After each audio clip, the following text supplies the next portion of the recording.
We find ourselves in a brightly lit television studio in Burbank, California. We're in the middle of a taping of a popular network television daytime talk show. The host is sitting down in front of a live studio audience. She's just introduced a part of the show that she calls the Spanish word of the day. It's kind of a comedy bit where she reads a Spanish word off a cue card that she has trouble pronouncing. The bit goes on for a few minutes with the host fumbling the word as the audience laughs along. And then, slapping the cue card against her knee out of a mock frustration, she switches gears and announces the segment that the audience has really come here to see. A special segment called the 12 Days of Giveaways. Suddenly, Christmas music begins blasting out of speakers, and a giant wall on the soundstage opens up to reveal a dancing two-legged reindeer in a cocktail dress and sequined boots who dances alongside an incredibly joyous elf. And right behind them is a man in a garish Christmas sweater who walks out, hugs the host, and officially begins the segment. The two of them announce that everyone in the audience is going to get a gift, a number of gifts in fact, and the last gift is going to be a trip. But before they get to that, they're going to give away some stuff people will need before they go on that vacation. The excitement in the audience is building. The first gift they're going to give away, the host says, is the number one gift on every pet lover's wish list. The man in the Christmas sweater pauses for effect, and then he dramatically lowers a screen and reveals a table full of what looks like futuristic coffee makers. The crowd, in a reaction that, quite frankly, seems to me a little bit disproportionate to what's just been revealed, totally loses it. The screaming is intense. They describe that this thing, which actually isn't a futuristic coffee maker, allows you to leave your house and see your pets remotely on your phone. It also allows you to dispense dog treats to your pets remotely. The crowd completely loses it now, screaming, shaking, as they realize that one of these devices will be coming home with each and every one of them. It's truly a sight to behold. If you wondered what that weird scene was from, it was taken from an episode of The Ellen DeGeneres Show. It was from day 15 of their 12 Days of Christmas segments, and admittedly, the math of which I don't totally understand. And also, I don't watch all that much daytime television. I find things like having a day job kind of put a dent in that. But from what I gather from this particular clip of The Ellen Show is that if you happen to be sitting in the studio audience during one of those 12 days of Christmas, you're going to walk away with some pretty good stuff, like this smart dog treat dispenser, which sounds awesome. That is until the paranoid part of my brain kicks in and my mind goes to the negatives, which I suppose is a sad byproduct of hosting a show like this one. After all, this dog feeder is an IoT device, which means in theory, as I've learned, is that in the right hands, it has the potential to be hacked. And honestly, when we started out on this episode, we thought showcasing a quirky device like this might be cute. Something that people in the hacking community might call a trivial hack. Only when our hacker really dug into it, what he found was a whole lot more serious than that. This is the story of what happens when an ethical hacker gets in slightly over his head, and the company that he's managed to hack is forced to respond. Welcome to Hackable, an original podcast from McAfee.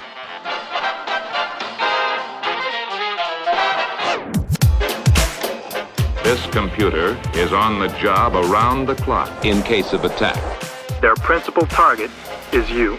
The design is complete, but will it work? Shake hands with danger. I'm Jeff Siskin, and I'm here, as always, with cybersecurity expert Bruce Snell. Hello, Bruce. Hello, Jeff. We have a very, very serious topic to talk to you about today. Do you have a dog? I don't. Do you have a cat? Almost. We're actually looking at getting a cat. It's like being almost pregnant. Almost have a cat. Well, then this could be very exciting for you. I have a dog. He's a year-and-a-half old Boston Terrier. And often, like last night, we debate just opening the front door and letting him run free in the city because he has too much energy for the people we are. But he's also very cute, and we love him. And what worse feeling in the world than leaving your home and not knowing what your dog is doing every second of the day? I say that slightly sarcastically.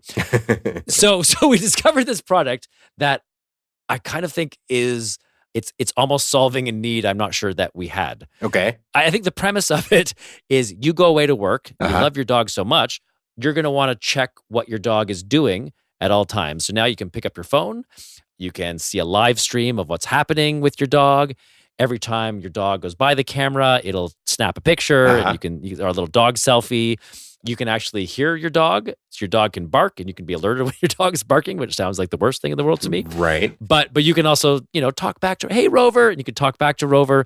And then the killer app is you can actually press your button, and a little treat can go flying out of it. Oh, that's fantastic. The only problem, of course, is that you can't open the door and let Fido go to the bathroom. Right. So you can feed him treats remotely. You still may be faced with the consequence of having a dog home alone with an overly full belly. Well, see, and that you could potentially hook that up to your smart home, right, and have your a smart doggy door to let the dog out. Now you're talking. That's some next level. Yes. That's some next level stuff, my friend. Assuming, as I'm learning from you and the hackers, every time you introduce an IoT device into your home, there are potentially security trade-offs. Right. For something like this, where Fido was just fine to be home alone, do we need this in our lives? It's, my default is to say, no, we don't need this, right? But Doom and gloom, Snell. Yeah, no, that's Mr. Doom and Gloom. sorry. Dr. Doom and Gloom. Very nice. But you know what? I can see the value in this, actually. Okay. I think, I know I have a lot of friends that have dogs that, they spend a lot of time with their dogs. They, are showing me pictures of their dogs, and I could see where they would be interested in seeing what their dogs were up to when they were away from home. So I can actually see the value in this. This story kind of got crazy, and this is not your average Hackable episode. This is a very special Hackable. I can't wait. Because what happened was way beyond anything we thought would happen. I'm really interested in what the results were on this. Okay, well, hold on a moment, and I'm going to talk with Dolev Farhi, who's our hacker, and stay tuned.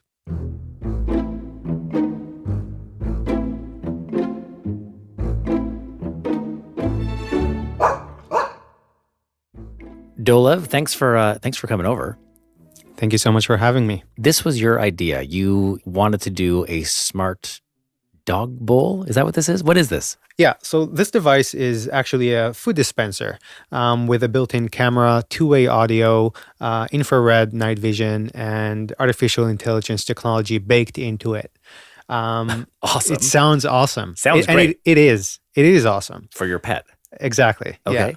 It's designed for dogs primarily, but it can be used for cats as well. I personally have cats.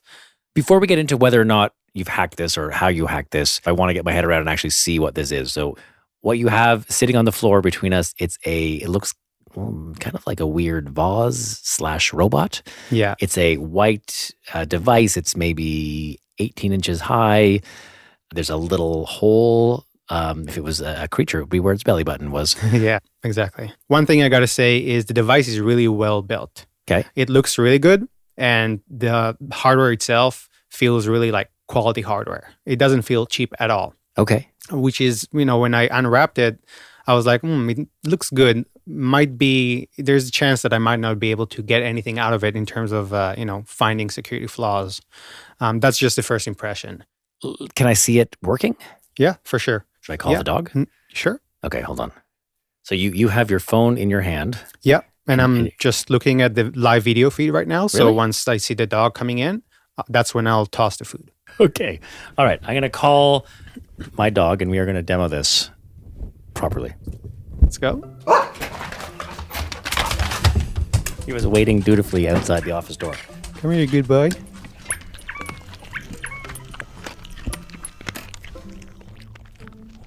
So every time there is this sound, that's when the food gets tossed. So the dog will know to come over to the device.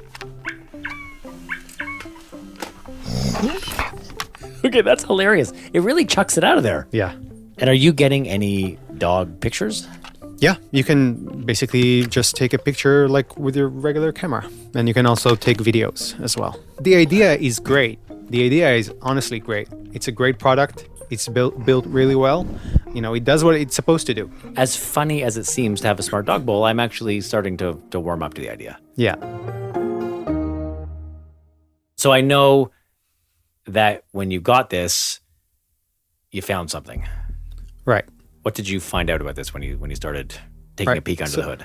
So a little background, I got the device on Thursday, and I was sitting with my wife at home, and she was just sitting there watching TV while I was playing around with it. So once I got it all set up with the Wi-Fi and everything, I was just basically trying to see what does it do? How does it do the things that it does? So it's Thursday night, you're taking a look at this device, your wife is looking over your shoulder, seeing what you're doing. When exactly is it that you realize that the smart dog treat dispenser that you just brought into your home may have been vulnerable to hackers? After about 20 minutes since I opened the device, Yeah. That's when I first realized that I have something that is very, very disturbing. Okay. It took about 20 minutes. 20 minutes. From the moment that I opened it until the moment I realized that I can actually get information that is not mine. So the first thing is I noticed that it's taking pictures. Every time I put my hand in front of the camera or I walk around the house. So then I realized that those pictures are uploaded directly from the device to the cloud, and once you browse in the mobile application, then it downloads the pictures back. So it's not really storing them locally. So if I understand this correctly, the photos are taken on the device, sort of a motion censored camera, Right. uploaded to the cloud. Right. And then you on the app on your phone can choose to download photos of Fluffy while you're at work. Right. Or your house, even if you just Yeah, want it to use downloads security. them automatically once you open the app. Okay. And the first thing that I noticed is that the way that it does it is not very unique, meaning that it doesn't seem to differentiate between devices. And the way that the device is communicating with the cloud and asking for photos and gets the data back is by basically presenting itself as, okay, I'm device ABC, give me my photos. Okay. And when I realized that that's what it does, I had a moment where I said to myself, okay, what if I say that I'm CBD and not ABC? Yeah. And when I did that, I realized, okay, they don't really know who is asking for that information.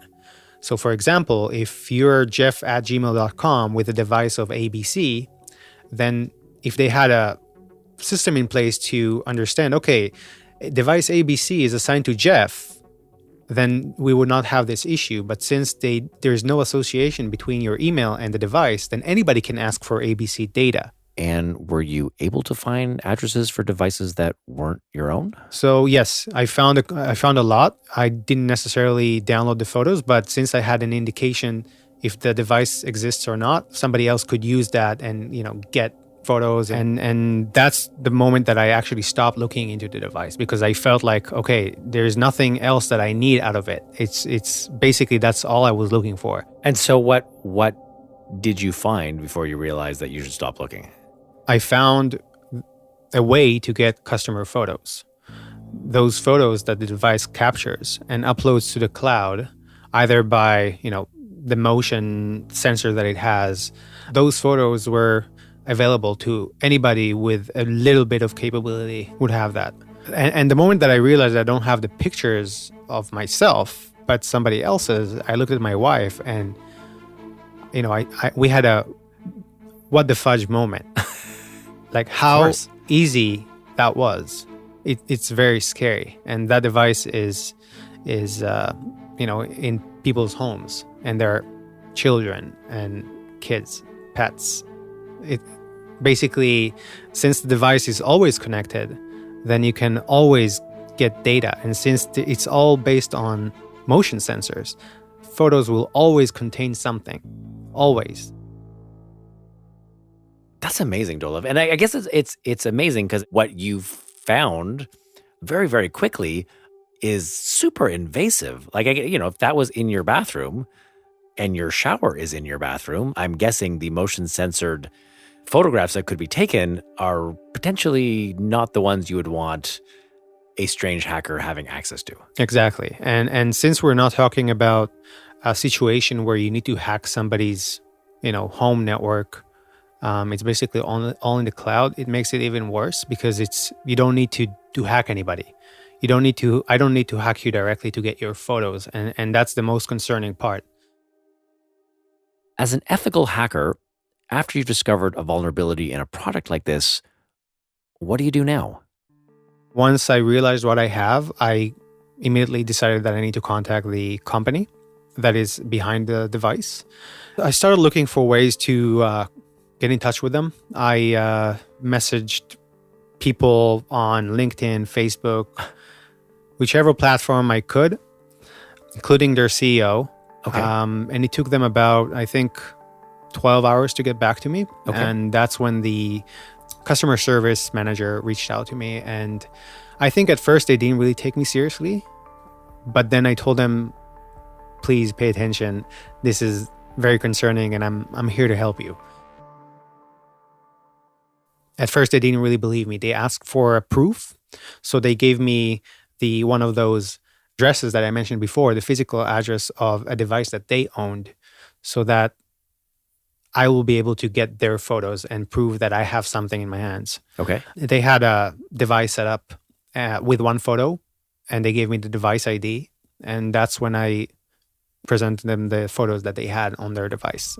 Took them about 10 seconds to respond. I think they were just in shock. And then they just started to ask me, what do companies do when you disclose things to them? What's the process like? So they were not really aware of how things are happening in the world of security.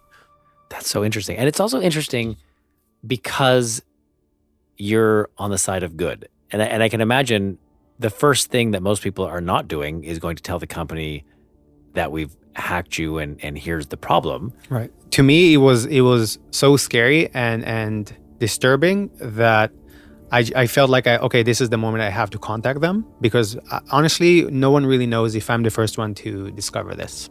Yeah. That's the scary truth about it. So what did you tell them when they said, what's the normal thing that companies do when you contact them?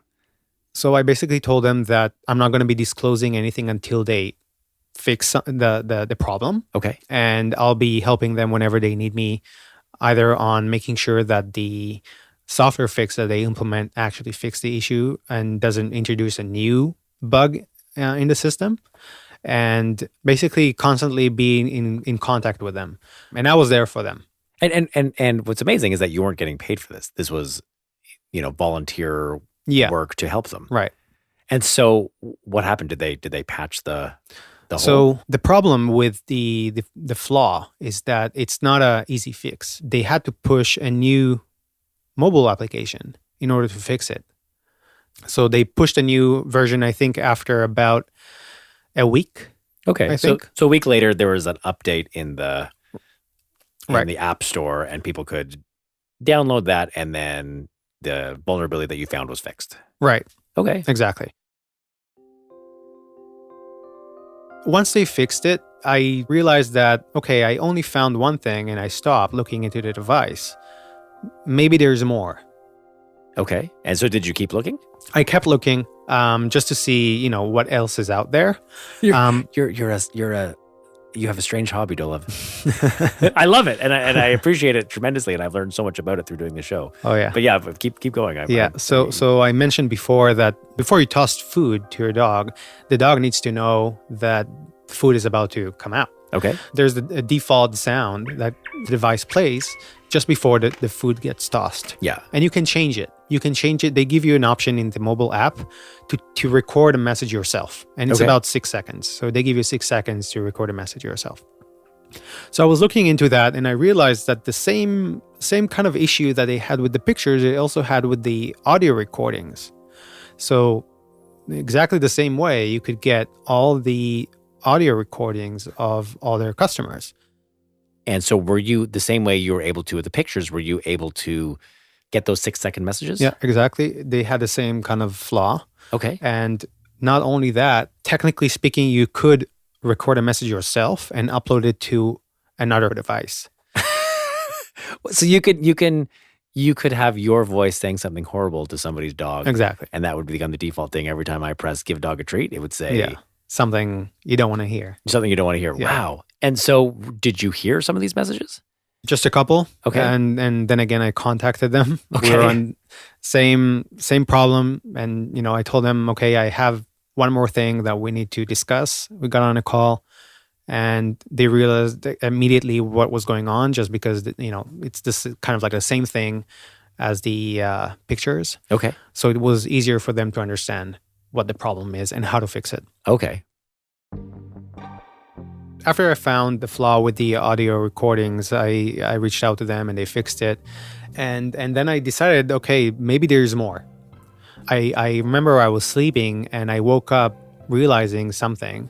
And I realized that I saw something that made me a little suspicious. Okay. I woke up and I realized there's an even more problematic flaw with the device. First of all, I love that this device is starting to infect your dreams.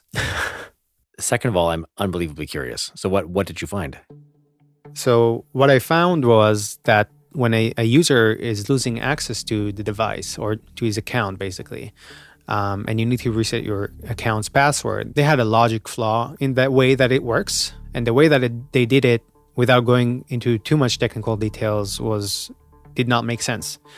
The bottom line is anybody could reset anybody's account, meaning that instead of just pictures and audio recordings, I can log into somebody's account by only knowing his email address. What? That means that you can actually log into the mobile app and connect to somebody else's. And from there on, you can watch live feeds, you can talk, you can hear whatever is happening in the house, you can toss dog food. So wait, hold on. If you know that I have one of these devices, Right. and you know my email address, neither of which are particularly hard to get, you could, just knowing my email address, log onto my account and do everything I can do, including seeing live photos, throwing Right. And yeah, treats. Exactly. Wow. Yeah. Okay. So what happened when you told the company about it this time? So when I reached out to the company and I told them it's an even bigger problem. So we got on a phone call, and after that, they gave me an email address that they own, and that email address is actually registered as an account, which is connected to a device. So the company that you're dealing with is in Asia. You're in North America. They have a device set up in their offices, and then they send you the email address that's associated with that particular device. What happens next? I send them a picture, a screenshot of whatever is in front of the camera in their office. So you were able to access their account just by using the email address that they had? Right, with their permission. And how long did that take you? A couple of seconds. Okay. And wow. And what was and then you sent them a picture of what their device halfway around the world was. Right. And I think that moment was the scariest for them, because that if I thought getting photos of customers is the worst case scenario, that cannot go any worse. Getting direct access to the device, it cannot get any worse. Okay. So what happened next? So what happened next is I used the swipe functionality to toss food. So you tossed food so I to don't know the if other side of this planet. It was hard to see, but if they had food in the container, then it was tossed. Okay. And that moment I just disconnected from the device and we talked about the next steps. Wow. Exactly. Okay, they must have been losing it at that point. Yeah. I don't know if they were being thankful or they were just scared, but it was hard to understand what their emotions are. Wow. That is amazing. So then the company has fixed this now, which is why you can't show me these actual things that you did. Yeah, I cannot show you the same things that happened before. The main question is, was I the first one to discover it? I don't know. And they don't know either. So that's the scary part. I mean, I found it, but no one knows if maybe I'm the second person to find it or 10th. I want to thank you for doing this experiment. It certainly went places I didn't think it would go and ended up being way bigger than I ever imagined it would be. we hear stories about the bad hacks and the data breaches and privacy stuff, but it's not often that we get to hear about the good guys. So thank you for that. And as much as I found it kind of novel to have this device in my house, I feel way less comfortable having it here after everything you've told me. So I think it's time for you to take it back to your place. My cats love it. Excellent. All right. Well, enjoy. And thank you so much. Thank you so much.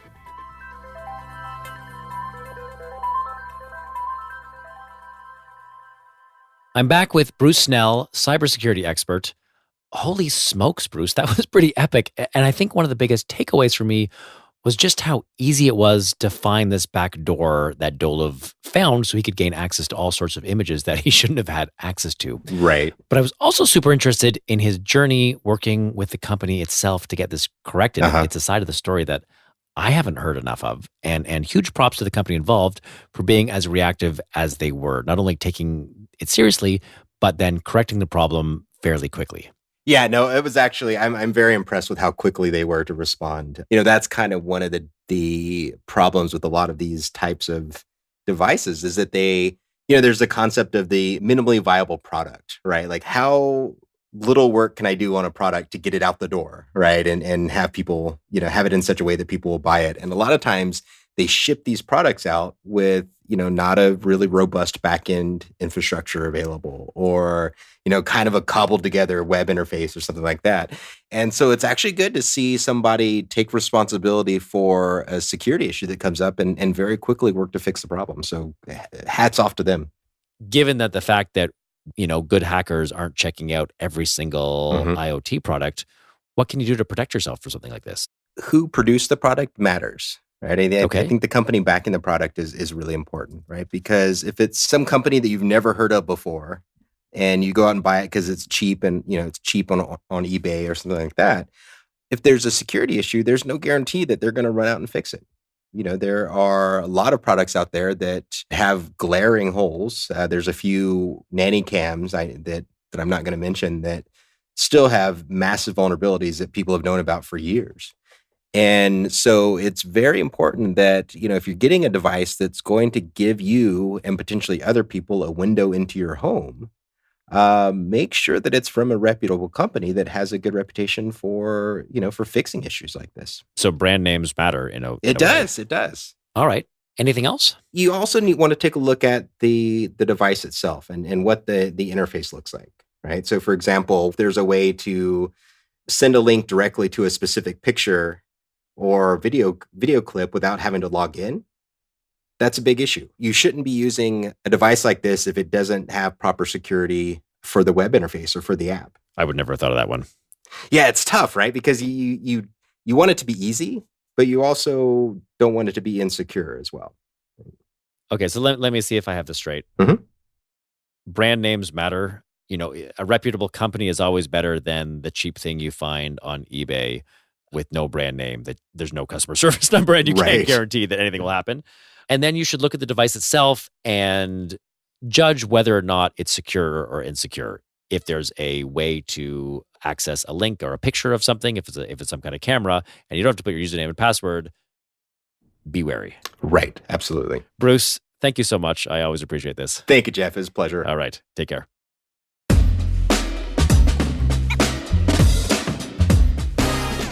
I'm Jeff Siskin, and you've been listening to Hackable, an original podcast from McAfee. In this episode, we had a whole slew of technical details in the episode about how our hacker actually did what he did. Some of those details got cut for time, and others, quite frankly, because I didn't understand them and got lost in the details. I didn't think they worked all that well on a podcast. But if you wanted to find out even more about how Dolev did what he did, you can read about it if you head on over to our spiffy website located at hackablepodcast.com. Again, that's hackablepodcast.com. You can find out more details as well. And if you just haven't visited the website, it's really beautiful, and you really should. The next episode of Hackable is in 2 weeks, and spoiler alert, it's a goodie. It puts me in a pretty sticky situation, stuck inside of my car, surrounded by thousands and thousands and thousands of liters of soapy water. It's never been so terrifying to be so clean. Until then.